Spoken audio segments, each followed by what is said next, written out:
Promesse biblique du jour, bonjour à tous. Aujourd'hui, 3 raisons que nous avons de continuellement rendre grâce à Dieu. Lisons dans 1 Corinthiens chapitre 1 verset 4. « Je rends à mon Dieu de continuelles actions de grâce à votre sujet pour la grâce de Dieu qui vous a été accordée en Jésus-Christ. » Parfois, le poids des épreuves peut nous voler notre paix et dissiper notre joie en Christ. Pourtant, pendant que le monde cherche en vain à obtenir la paix dans le mauvais sens, Dieu l'a accordée à ses enfants que nous sommes. Ésaïe chapitre 26 verset 3. « À celui qui est ferme dans ses sentiments, tu assures la paix parce qu'il se confie en toi. » Si vous et moi possédons cette paix intérieure, en plus d'autres merveilleux dons encore, alors nous avons 1001 raisons de rendre continuellement grâce à Dieu. Que notre joie ne soit pas déterminée par les circonstances pénibles ou joyeuses que nous vivons au quotidien. Être reconnaissant d'avoir reçu un cadeau ne fera que réjouir le cœur de celui qui nous l'a donné. Alors, il est important de garder la foi et de rendre grâce à Dieu pour cette vie en Christ, ne serait-ce que pour ces 3 raisons. 1. Nous sommes réconciliés avec le Père Céleste. 2. Nous avons la vie éternelle. 3. Dieu nous fait participer à son œuvre terrestre. Reprenons la première raison.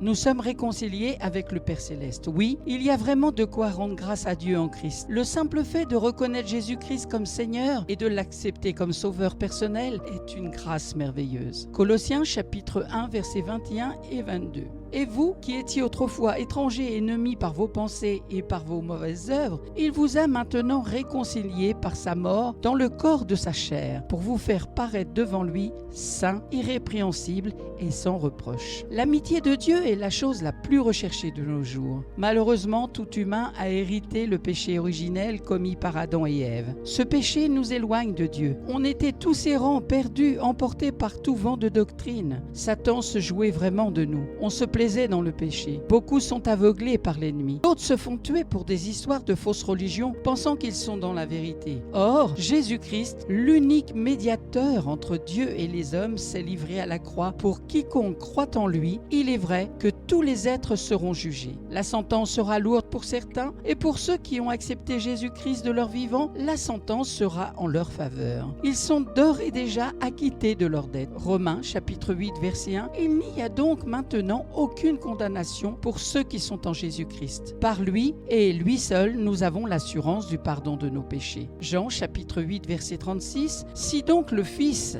c'est-à-dire Jésus-Christ, vous affranchit, vous serez réellement libre. Si nos bonnes œuvres, encore moins des sacrifices quelconques, ne peuvent effacer nos péchés, si par le sacrifice de Christ nous sommes réconciliés avec Dieu, il y a vraiment de quoi rendre grâce pour son acte. Voilà, c'était la première partie sur les 3 raisons que nous avons de continuellement rendre grâce à Dieu. Nous avons vu la première partie, nous sommes réconciliés avec le Père Céleste. La prochaine fois, nous verrons, nous avons la vie éternelle et Dieu nous fait participer à son œuvre terrestre. Merci d'avoir pris du temps pour écouter Promesse biblique du jour. Merci Seigneur pour ton Saint-Esprit qui nous apporte la révélation de ta parole et qui nous convainc par ta vérité, qui nous rendra libres jour après jour dans la méditation de ta parole. Merci Père, à toi soit toute la gloire. Au nom de Jésus, Amen. Je vous donne rendez-vous pour la deuxième partie.